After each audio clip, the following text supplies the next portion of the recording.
Yeah, so the question is, how do we give up self-other concerns? You have to go beyond self-other concerns. Sounds like a barrier. Whatever you're talking about can be a barrier in terms of ordinary sort of, time-space beings, like karmic beings, river of blood beings. Because they're in a world of hurt. They don't know that.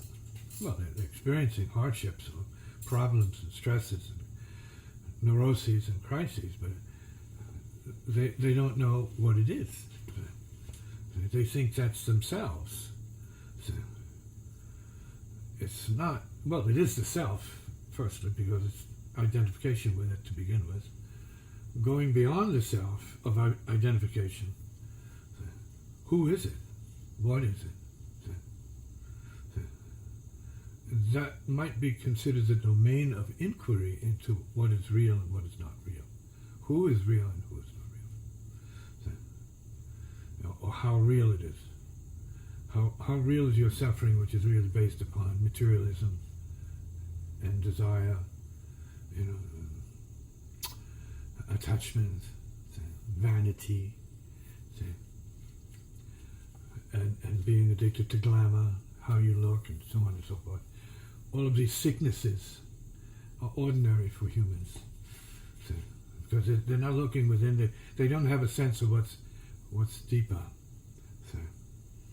And sometimes stopping, looking, and listen under the right conditions can be the remedy to ascertain the fact of your fundamental being, which is empty, clear, empty of neuroses, empty of self, and empty of other because of self.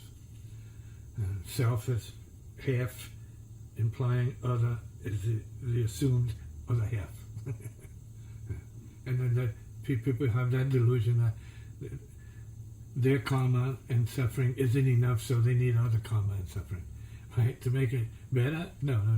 To make it more complicated in the hopes or dream of it being a solution, which is not what it is. Sometimes it works. Most of the time it may be a big question. And when the rates of divorce and percentages of divorce are so high, then you know that even what starts out as the ideal sex, the greatest resonance and harmony, egoic sort of mutuality and all of that disappears. It's gone.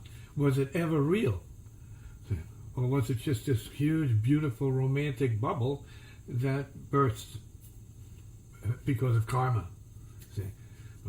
Because of being forced to go deeper and try to find reality beyond the dream or the fantasy of the romance, which is all about appearance, by the way. So it's not necessarily true, but we can be true despite appearance and have true resonance with someone, but it doesn't guarantee you're going to be with them forever, because after all, they're human beings, and human beings change. Because they're earth beings, and earth is change. Constant, continual, sometimes unpredictable and catastrophic change, and that's what we're born of, that's what we are made of, and that's what we tend to be like in our own right. Question. Therefore,